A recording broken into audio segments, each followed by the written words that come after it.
Hello and welcome to Andean Medical Mission. Welcome to the series Beyond 2020, the series where we look at reducing or eliminating avoidable blindness in countries with developing healthcare services. Today I want to look at what happens when your surgical team has gone. So in our case in the Andean Medical Mission, we normally do surgical trips of about 2 weeks. We bring surgeons from the United Kingdom mainly, although we have surgeons from Spain, Denmark, Slovenia as well that have come out with us as well, but mainly Europe. And those surgeons will come for 2 weeks, they'll operate on 100, 150 patients, and then they will go back to their countries, back to their families, and to the work that they have there. And our patients remain here, of course. So what I want to talk about today is, well, what happens next? How do you monitor those patients? How do you make sure that they're still doing well? So let's talk about that.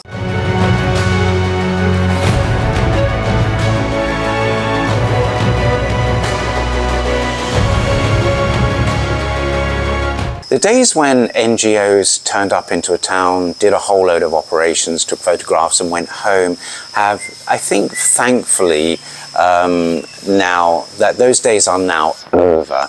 The concept of just leaving patients on their own with no support isn't right, and NGOs need to take responsibility for the patients after the surgeons have gone.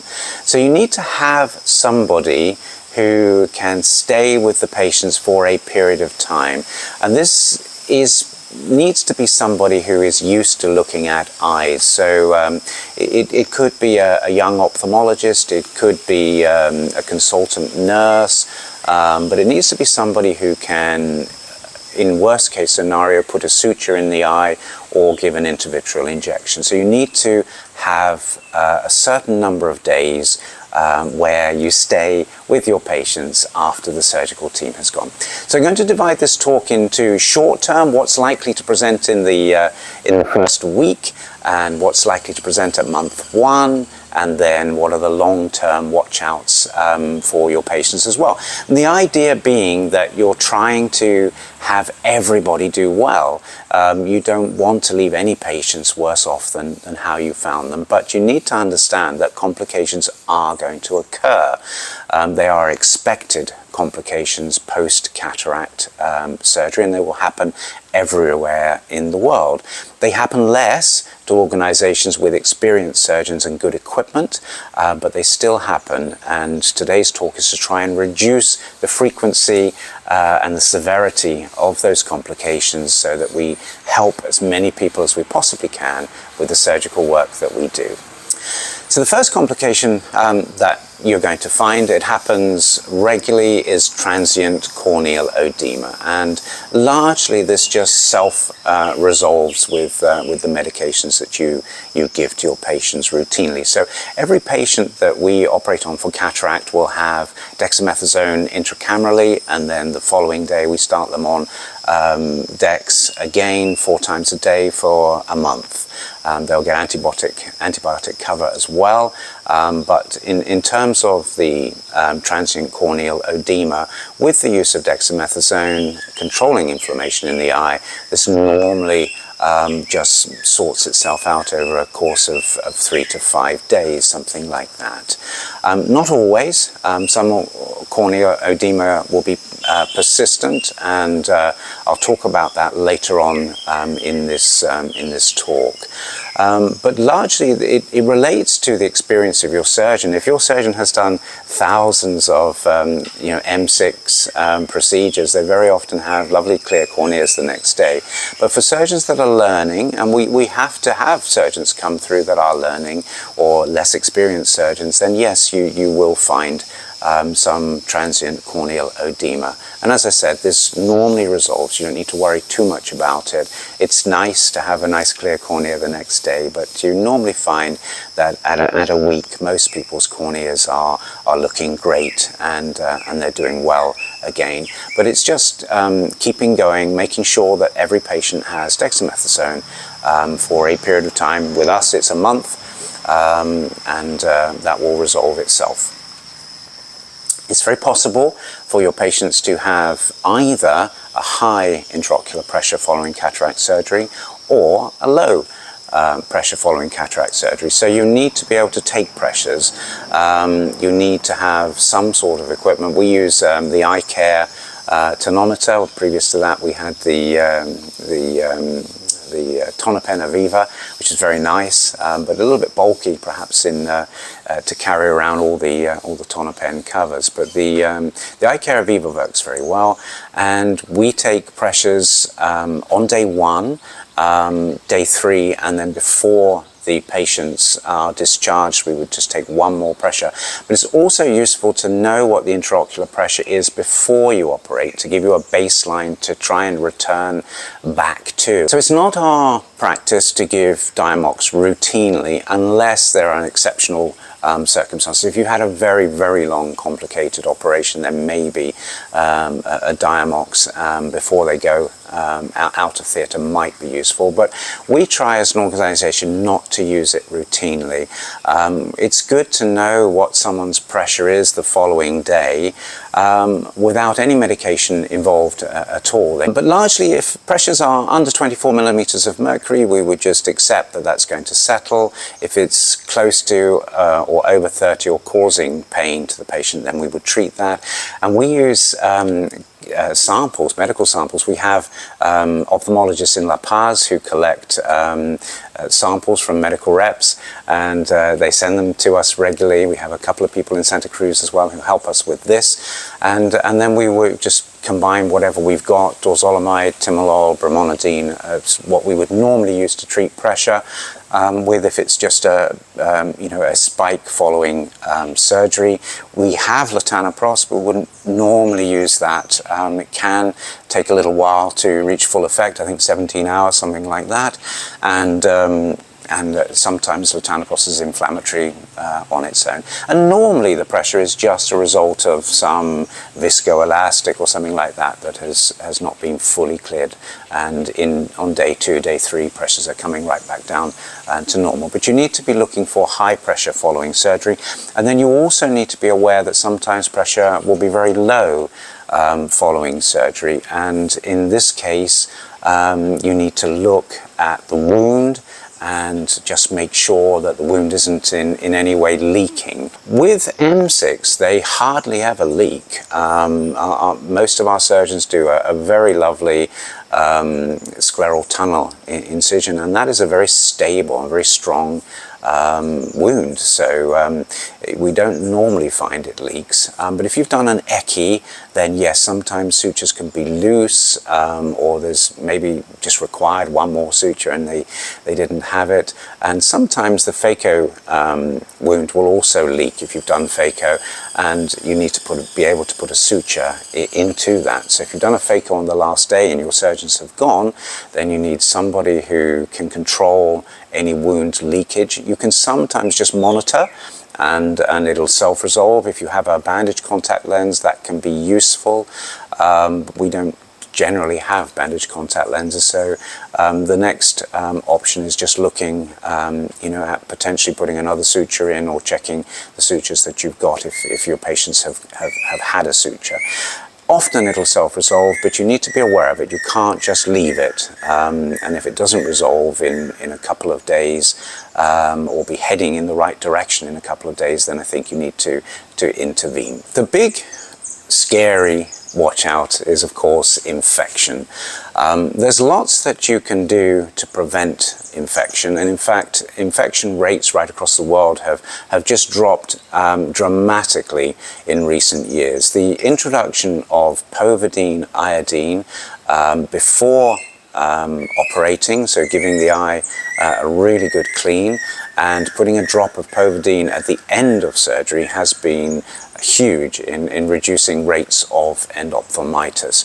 I think worldwide now the rate is something around 0.2, 0.3%. I will look that up, but it's very, very low, and particularly if you're going to put intracameral antibiotics into the eye, at the end of surgery as well. Rates are very low, but it can present, and there's lots you can do in terms of making sure that all your instruments are sterile, having good systems in place, not mixing clean stuff with non-clean stuff. In fact, you shouldn't even think of things as clean and non-clean. They're sterile or they're not. And so all of your instruments need to be in a place in theatre where they don't get muddled with anything else.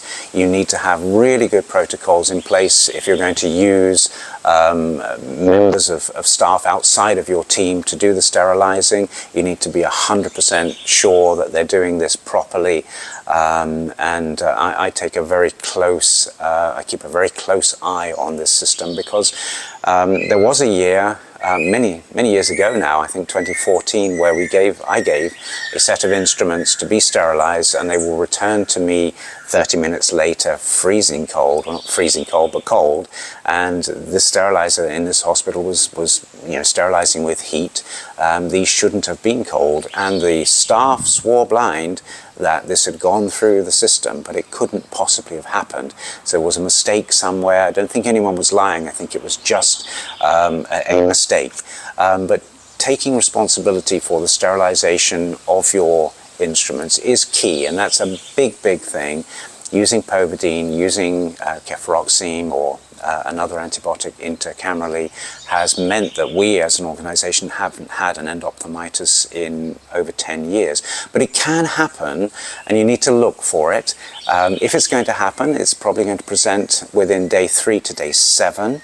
But be aware that your patients might take time to get to you. So if they live a day away, then you might see, on day 8 you might get an endophthalmitis turn up. Mostly your patients will respond very well to any of the big hitters, the antibiotics intravitreally, but you need to have somebody in place who can give an intravitreal injection. You need to know how to mix correctly all of the antibiotics, and you need all 3 really. You need vancomycin, which you might find in the village that you're working. Vancomycin is quite readily available in Bolivia, unfortunately, but amikacin you're not going to find, and ceftazidime you're not going to find.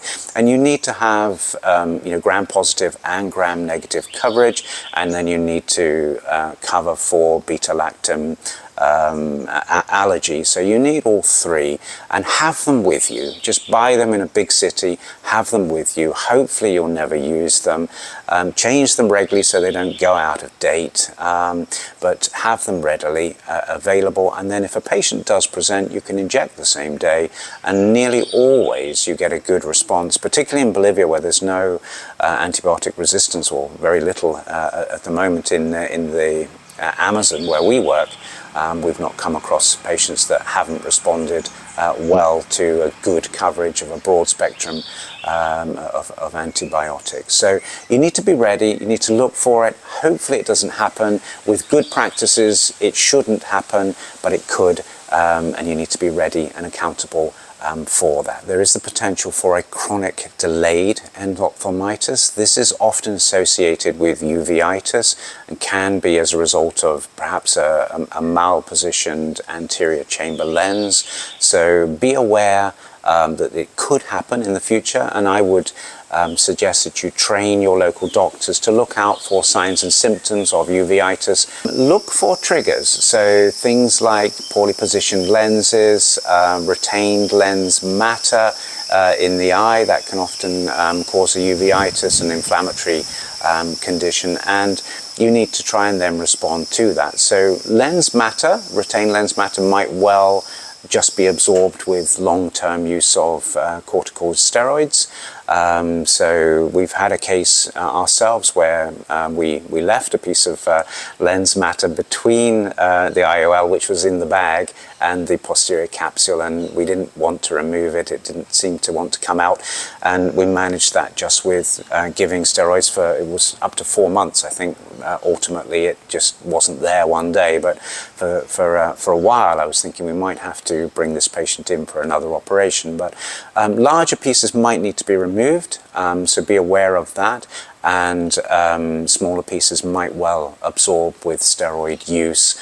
And often they're just hidden, you know, in that first week when you're there, maybe they're behind the iris, maybe you don't see them because there's corneal oedema, but look for them at month 1, and you'll often find them at that time if they exist. At month 1, you're going to start to see cystoid macular oedema.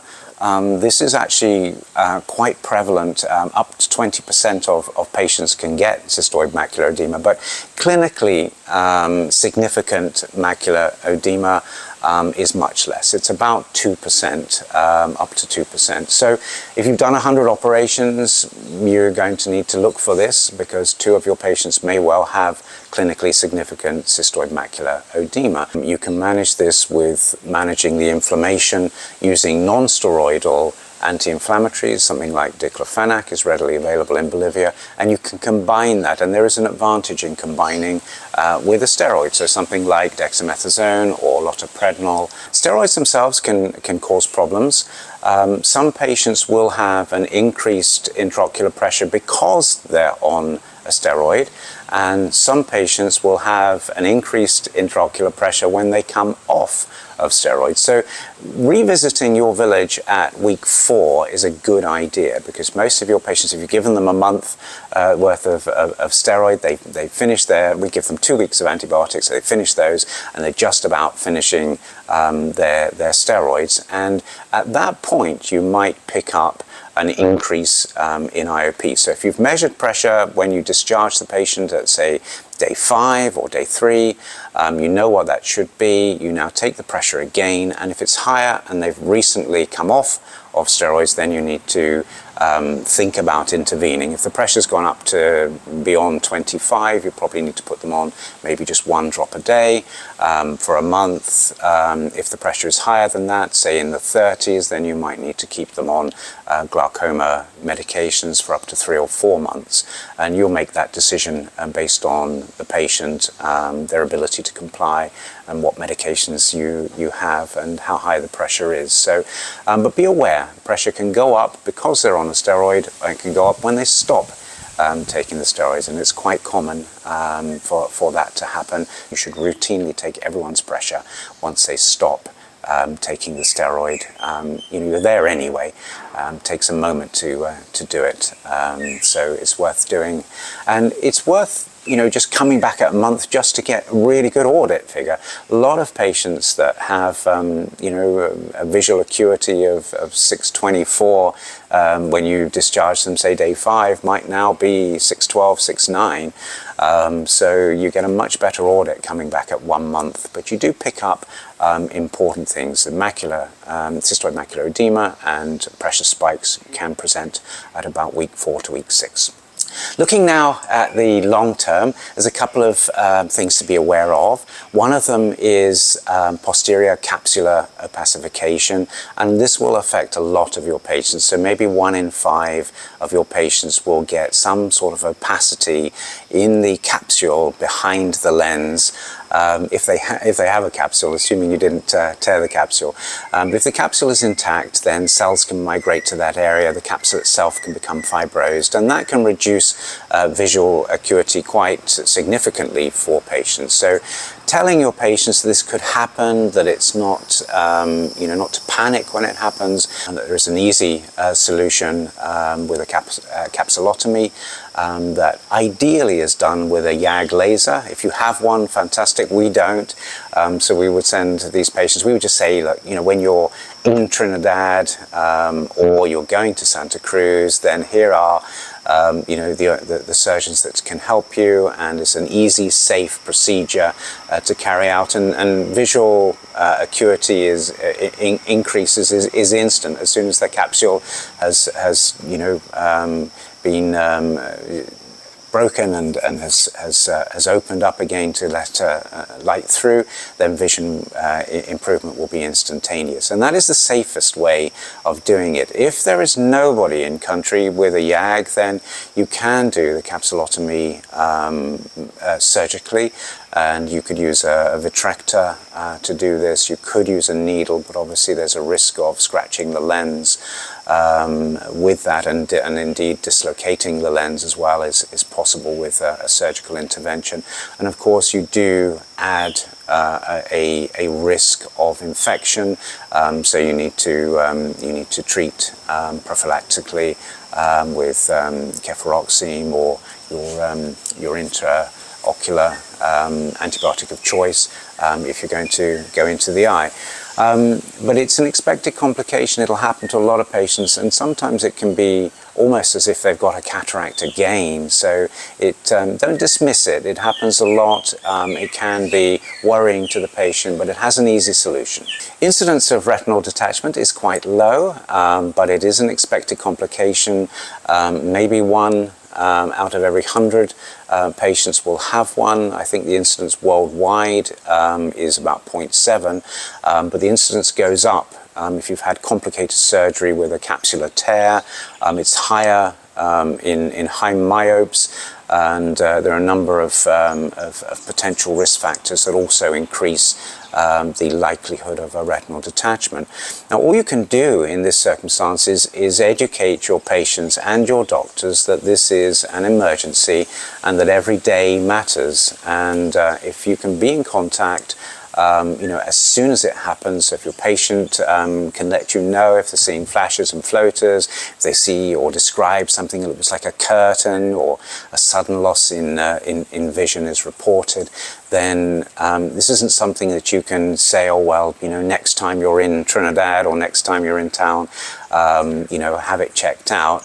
It's something that you should expect. A retinal detachment is an expected complication, and you can manage it. It's expensive. In Bolivia, we would have to take this patient to Santa Cruz, and it would probably cost about £1,500, something like that, to have the operation done. But I think it's part of your obligation to patients to have cover for retinal detachment, retinal holes, retinal tears as a result of your surgery. Maybe it's something for you to discuss as an organization, but expect the complication. It will happen. If you do 150 operations, you may well have one patient with a retinal detachment as a result. Subluxation can occur. This can happen on day one. So you finish the operation, the lens looks stable, it's in the bag or in the sulcus, it all looks great. You patch the eye, and then the next day you can sometimes spot it if the lens has dropped. And at that point it may be possible to reposition or remove the lens entirely. If you don't think that there is any structural stable support for the lens, you could take them back to theatre. But this talk is about what happens once your surgeons have gone, and this is a particularly annoying complication because patients don't do terribly well with +10 glasses if the lens has dropped. If it drops enough, then yes, they can potentially see over the top of it.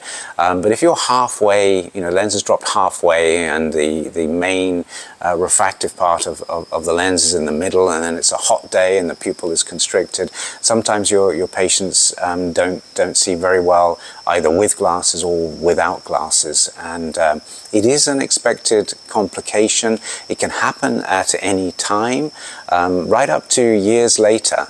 So patients, particularly with pseudoexfoliation syndrome, for example, the zonules that hold your lens in place can just over years and time just get weaker and weaker, and eventually the whole lens and the bag and everything can drop down, and that can be debilitating for patients. It does have a solution. You can remove the lens in many occasions and fit maybe an anterior chamber lens or a sclerally sutured sulcus lens, but I'm not a massive fan of that. I think in our environment, probably aphakic completely with glasses or an anterior chamber lens with a PI are your two options to go with, and maybe the Yamani technique is a little bit too complicated with too high an incidence of problems for patients, particularly if they've been operated on once, to then go in and do a second procedure that then fails and have to go in again and do a third procedure. I think you're taking a big risk with that eye. The final subject that I want to talk about in this talk is corneal decompensation following cataract surgery. And this is super important because in many countries like Bolivia, there's no fix to this. If you take the cataract out but you destroy the cornea in doing so, you've not helped your patient at all. And in Bolivia, we don't have a very good system for corneal transplants. We don't have a system at all in Bolivia to actually collect donor material. So our corneal surgeon would have to go to Miami, pick up a cornea there, bring it back in his suitcase, and obviously you have the risks of the temperature, the time it takes to get through customs, delayed flights, all of that kind of stuff, and then getting your patient into theatre could be a couple of days from that donor eye being given to you and you actually being able to do a transplant of the cornea. So the surgical success rates in Bolivia are probably lower than in Europe. And of course the cost is huge. It's about $8,000 to do a corneal transplant on a patient. So you need to be really careful. The only thing you can do as an organization is to be really careful in your decision making. If you're going to do phaco, pick young patients, pick under 50s, patients that haven't had a cataract for too long. Keep your overall phaco times to about 30 seconds and they tend to do all right. Once you go over 60 seconds of phaco time, then you find that the cornea suffers, and a lot of our cataracts are just too dense to be able to phaco quickly. You hear of surgeons doing phaco operations in 6 minutes overall from going into the eye and out. You won't do that here, not with the dense cataracts that you have in Bolivia. It's much better to do an M6, to take the lens out in its entirety. And if you've had a long, complicated operation, think about the cornea. Don't insist on putting a lens in. It can take you another half an hour if you, if you're going to do an AC lens and then you can't do the PI as you wanted to do, or you've got a whole load of sutures to put in.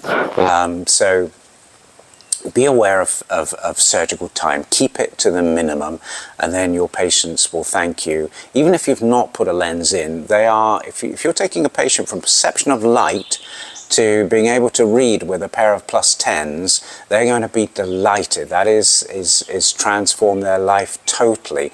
So don't insist on taking another half an hour just to get everything absolutely perfect, when in fact all you end up doing is giving them some sort of corneal decompensation that never clears and that they can't see through. If you do have Fuchs, which you'll undoubtedly pick up from time to time, then having sodium chloride at 5% is a useful drop to have in your armament of drops, and you'll need to manage that patient over the course of maybe many months.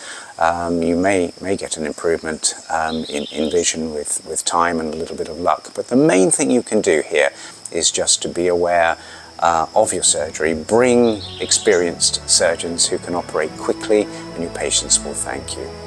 So that's the end of my talk. I hope you've enjoyed that. I hope it's been useful to you. It's an important topic, and if you'd like to hear other talks that we've done and keep in touch with us and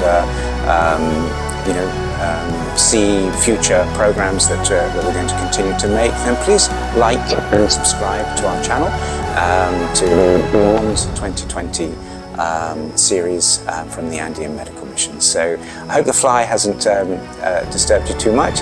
Thank you for staying with us if you've stayed this far, and look forward to seeing you on the next one.